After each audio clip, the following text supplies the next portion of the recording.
Yeah, so I'm Lizzie Malcolm. I'm not also Dan Powers, but yeah. And as Abby said, I'm one of the facilitators at Test Unit this week, so I'm a bit dishevelled, covered in sawdust. I'm one half of Rectangle Design Studio here in Glasgow, and yeah, we kind of call ourselves a interface design studio. Yeah, because we design lots of different types of interfaces, posters, installations.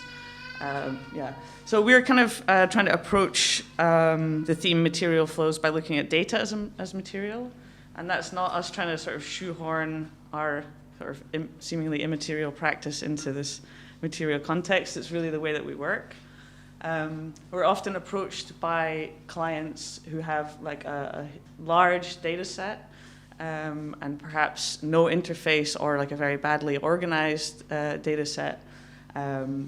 So yeah, this is from an organization called Client Earth, and they are an organization of lawyers who, through litigation, try to make environmental change. So they had all this information regarding timber legislation around the world. You saw that big list. So basically, what we were able to do is create a searchable, like more usable interface for those documents where you could read them in place.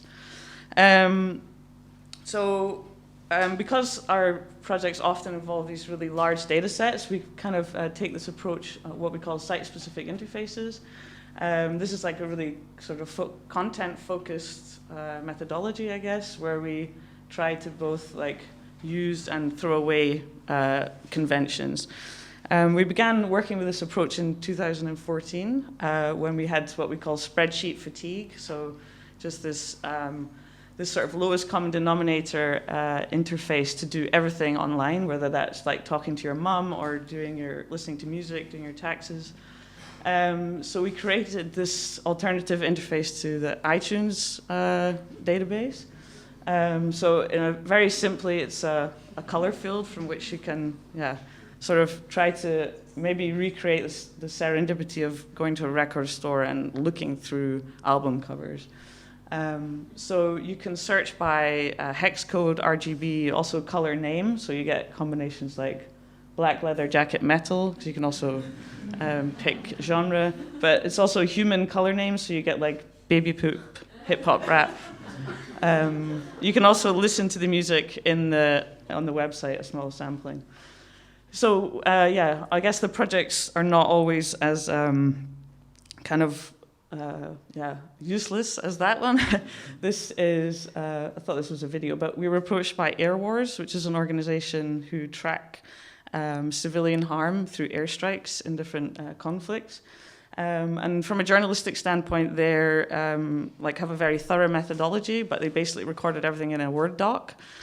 So they wanted us to make a new website for them, but before we could even start on any visual interface, we had to kind of consult with them on how to create a new data architecture for all of their research. So having spent months doing that, we were then able to make them a front-end website where now journalists and like many different people can go online and search through timelines, maps, look at individual incidents, see the civilians that might have been killed or injured in that.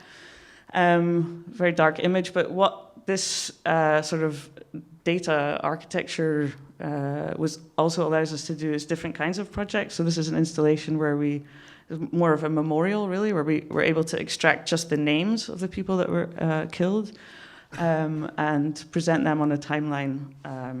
Just able to focus on different things. We also sometimes collect our own data. This is a search for Glasgow School of Art. You see these two huge peaks. You can probably guess what they are.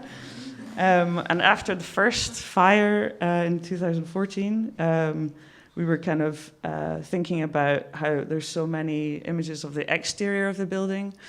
We built this tool to collect images of the interior of the building from the people that have used it since its build. So you could go online and pick, using the floor plans, where you think your photo was taken, upload it, and then we had an interface to sort of search through that afterwards. And yeah, we thought of it as kind of, it turned out to be this really nice cathartic process for people Oh, that is my baby. And also lots of different photographic techniques, things like that. So yeah. So in terms of taking a data set and maybe repurposing it, this is a plugin we made for MakeWorks, which is a directory of manufacturing in Scotland.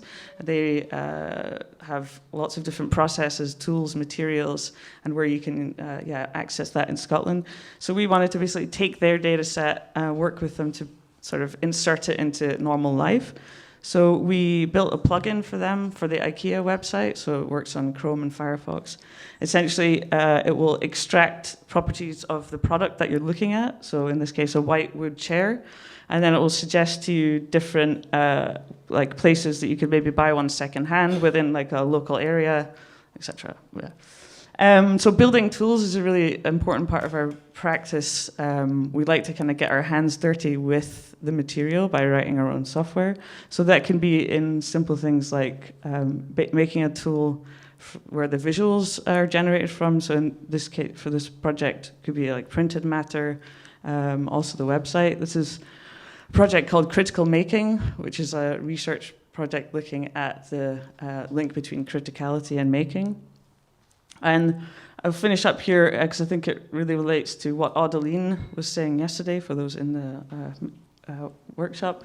She was talking about the longevity of data, and we always try to make sure that the projects that we make exist in many different formats so that they can be accessed. The researchers in this project were really worried that the information would disappear, so everything that's on the site is saved in many different formats.